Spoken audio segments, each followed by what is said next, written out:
को थाली में, आपके घर में भगवान हैं बहुत सारे, होते हैं आप लोगों के, सभी लोगों के यहाँ होते हैं बहुत सारे भगवान, ठीक है। गणेश जी भी हैं सबके यहाँ, अरे बोलो तो लड्डू गोपाल भी हैं, फिर देवी देवता भी हैं बहुत सारे, फिर शंकर जी भी हैं। तो सबको एक ही थाली में रख लिया और थाली में रखकर सबने उनको स्नान कराना चालू कर दिया। अब सबको स्नान कराया तो शिव जी को भी कराया, बोलो कराया कि नहीं कराया, थाली के अंदर रखा। अब तुमने स्नान तो करा दिया, स्नान कराने के बाद वो जल को क्या करा तुम लोगों ने, ले जाकर तुलसी के क्यारे में डाल दिया।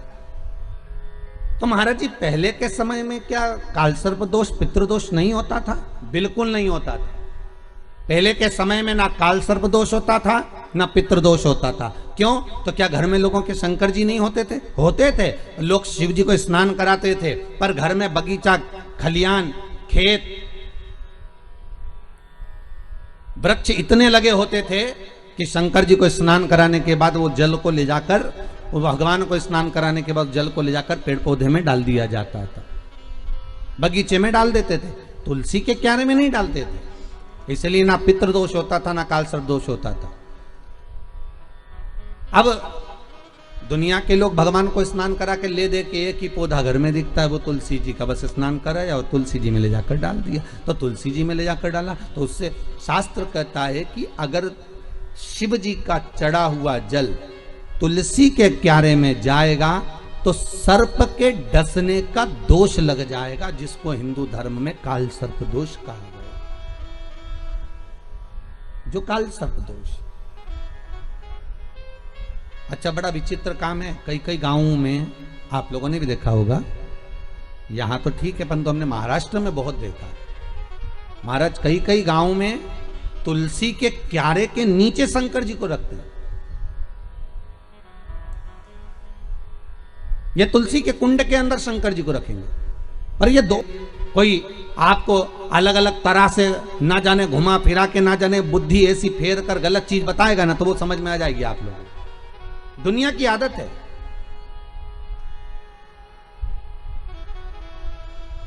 गलत चीज लोगों की बुद्धि में तुरंत आ जाती है कि हाँ हाँ उसने ऐसा करा, उसने तुलसी जी के क्यारे में शिवलिंग रखा तो अपन भी रख लो, उसने ऐसा करा तो अपन भी ऐसा कर लो, उसने यूं करा तो अपन भी ऐसा कर लीजिए।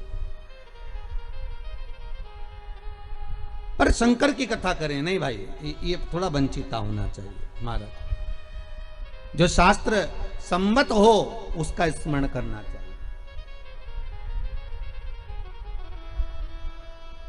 पहले के समय में दो दोष नहीं रहते थे, ना पितृदोष रहता था ना काल सर्प दोष रहता था। काल सर्प दोष कब आया? जब आप लोगों ने भगवान का चढ़ा हुआ जल, शिव जी का चढ़ा हुआ जल तुलसी में चढ़ाना प्रारंभ करा, तब काल सर्प दोष आया। और पितृदोष पहले नहीं होता था। क्यों? क्योंकि लोग घर के मटके में से, घर के हंडे में से, घर के परिंडे में से लोटा भरकर पानी लेकर जाते थे और शंकर को चढ़ाते थे। घर का जो रसोई घर होता था वो बीच केंद्र में होता था, रसोई घर घर के मध्य में होता था। तो वहां से जब पानी लेकर जाते थे, वो परिंडा, मटका, हंडा पितरों का स्थान माना गया है। वहां से जब पानी भरते और ले जाकर शंकर जी को चढ़ाते तो पूरे घर में से पानी निकलकर जब शिव को चढ़ने के लिए जाता था तो पूरे घर का वास्तु दोष, पितृदोष समाप्त हो जाता था। अब आज के जमाने में मंदिर का लोटा उठाकर, मंदिर का पानी भरकर शंकर जी को चढ़ा देते हैं तो ना वास्तु दोष समाप्त होता है, ना पितृदोष समाप्त होता है, ना काल सर्प दोष समाप्त होता है। पहले भी कथा में कहा, परसों की कथा में कहा कि लक्ष्मी जी अपने पास का अगर कोई सामग्री शिव जी को चढ़ा देती तो शंकर प्रसन्न हो जाते, पर लक्ष्मी जी ने करा क्या? जल भी लाई तो पार्वती की यहां से लाई। लक्ष्मी जी अगर जल लेकर आ रही है तो पार्वती की यहां से लेकर। आपके पास में जो है आप शंकर को वो समर्पित करो।